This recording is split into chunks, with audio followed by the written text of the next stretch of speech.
What if I told you Canada just delivered one of the most dominant performances of the 2026 World Cup?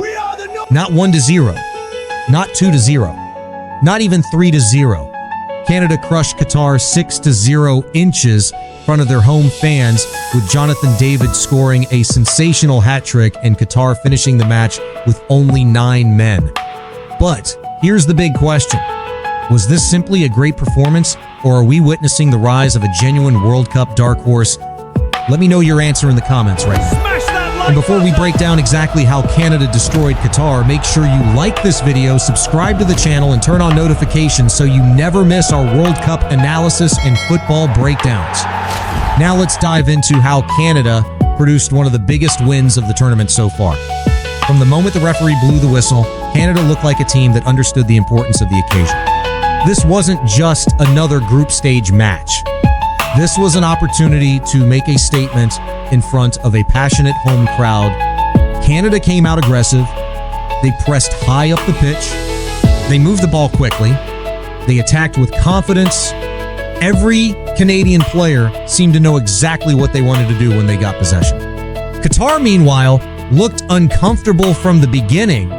Instead of settling into the game, they found themselves constantly under pressure. The longer the match went on, the more it felt like Canada was in complete control. And once Canada smelled blood, they never looked back. Every dominant victory needs a star performer. For Canada, that player was Jonathan David. The striker was simply brilliant. His movement confused defenders. His positioning created opportunities. His finishing punished every mistake. The first goal gave Canada confidence. The second goal increased the pressure on Qatar. By the time David completed his hat trick, the match was effectively over. What makes David so dangerous isn't just his ability to score. It's his intelligence. He knows when to run. He knows where space will appear. And most importantly, he knows how to finish. On nights like this, he looks like one of the most dangerous forwards in international football. Viewer question: do you think Jonathan David is currently one of the best strikers at this World Cup? Let me know in the comments. One of the biggest reasons Canada scored 6 goals was because Qatar completely lost control defensively. At first, they were struggling. Then things became much worse. The defensive organization disappeared. Players were getting pulled out of position. Huge gaps started appearing all over the pitch. Canada's attackers were finding space almost every time they moved forward. The pressure kept building. Mistakes kept happening. And Canada kept taking advantage.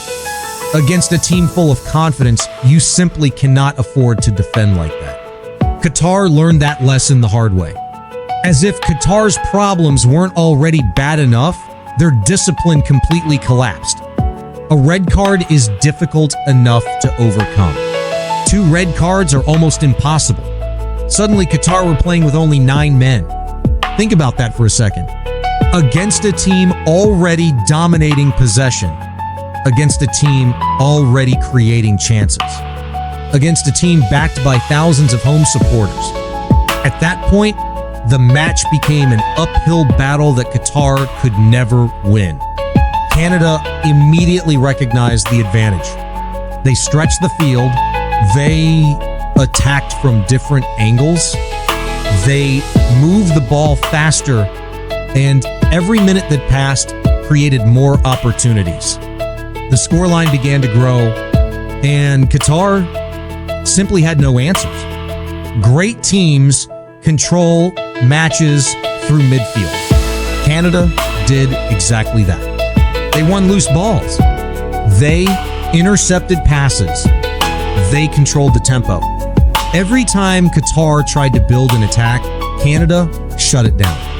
And whenever Canada won possession, they transitioned forward with incredible speed. This is what separated the 2 teams. It wasn't just about goals. It was about control. Canada controlled the rhythm of the game. They controlled possession. They controlled territory. And when one team controls everything, a lopsided scoreline becomes almost inevitable. Despite the celebrations and goals, there was one moment that changed the mood inside the stadium. Canadian midfielder Ismaël Koné suffered a serious leg injury following a reckless challenge.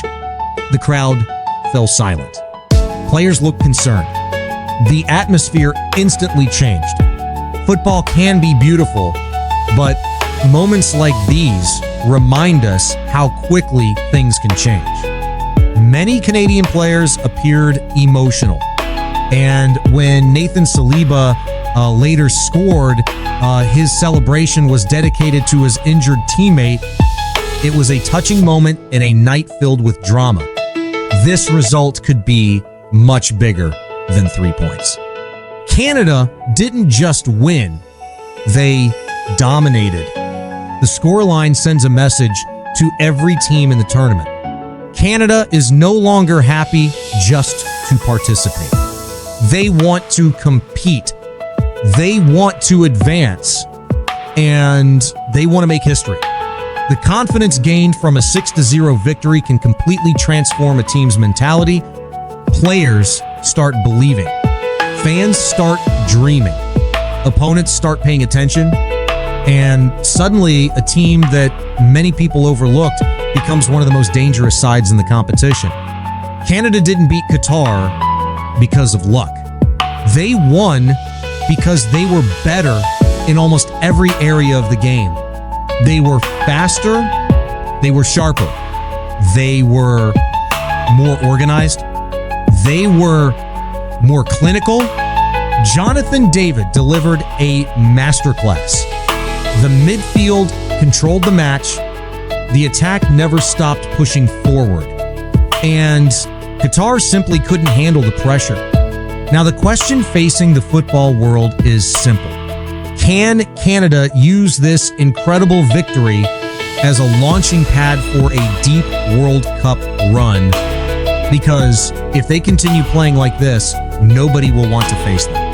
If you enjoyed this breakdown, don't forget to like the video, subscribe to the channel, and turn on notifications so you never miss our World Cup coverage.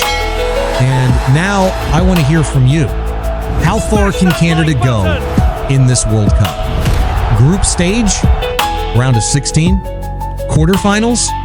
Semifinals? Or could they shock the world and go even further? Let me know in the comments. Thanks for watching, and I'll see you in the next one.